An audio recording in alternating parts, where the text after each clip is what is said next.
Russian authorities say 3 drones attacked the capital Moscow early on Sunday, the third such attack this week.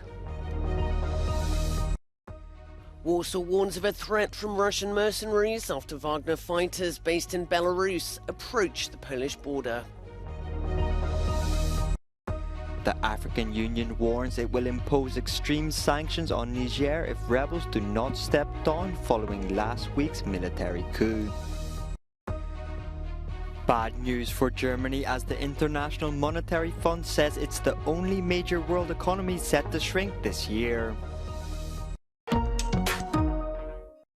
Russian authorities say 3 Ukrainian drones attacked Moscow early on Sunday, injuring 1 person and temporarily closing one of the Russian capital's 4 airports.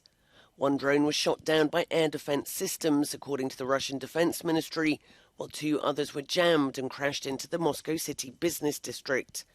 Local media reports say a security guard was injured. This was the 4th attempt at a strike on the capital this month and the 3rd this week. There was no immediate comment from Ukrainian officials. Polish authorities say that Russian mercenaries based in Belarus are coming very close to the border with Poland, raising fears they may be attempting to sow chaos in the country.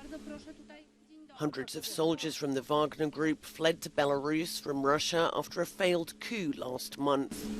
Na pewno jest to krok w kierunku dalszego ataku hybrydowego na polskie terytorium.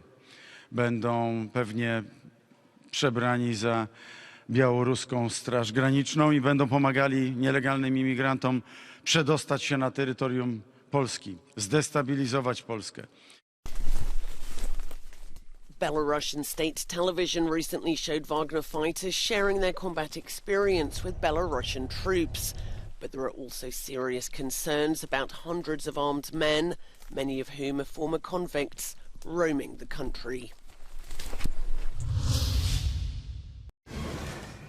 The African Union has issued an ultimatum to the Niger rebels behind Wednesday's military coup that ousted President Mohamed Bazoum. The AU says it will impose what it called extreme sanctions unless the military return to their barracks and re-establish constitutional authority within 15 days. On Friday, General Abdurrahman Chiani announced that he was suspending the country's constitution and declared himself leader of the new regime. The coup has sparked international condemnation, with the European Union saying it would cut all security cooperation and financial aid to the country.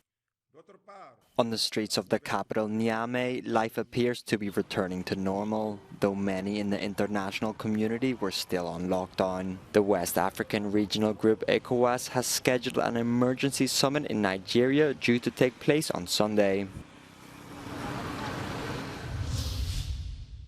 Germany may be the only major economy to shrink this year, according to the International Monetary Fund. Its latest forecast suggests Europe's industrial powerhouse will lose 0.3% of its GDP, while other leading economies will continue to grow. Berlin is blaming its struggles on high energy prices. Die deutsche Industrie war in einem hohen Maße von russischen Energieimporten, vor allem gasabhängig. Das haben andere Regionen so gar nicht gehabt, schon gar nicht die USA, aber auch Großbritannien oder Spanien, die hatten faktisch kein russisches Gas. Das musste neu ersetzt werden zu höheren Preisen. Deswegen haben wir höhere Energiepreise. Das ist die Konsequenz des Ausfalls des russischen Gases. Other reasons include rising borrowing costs and a lower demand for German products in China. Despite this, inflation dropped from 6.8% to 6.5% in July compared to June and is expected to continue to decrease from September onwards. A cargo ship that has been burning for days off the Dutch coast is due to be towed to an anchor point in the North Sea. The vessel is close to the shallow Wadden Sea, a significant habitat for migratory birds. It's also close to the border with Germany, whose environment minister has warned of an environmental catastrophe if the ship were to sink. Fire broke out on the car-carrying Fremantle Highway on Tuesday, killing 1 crew member. The cause of the fire hasn't been established, but may have been an electric car battery.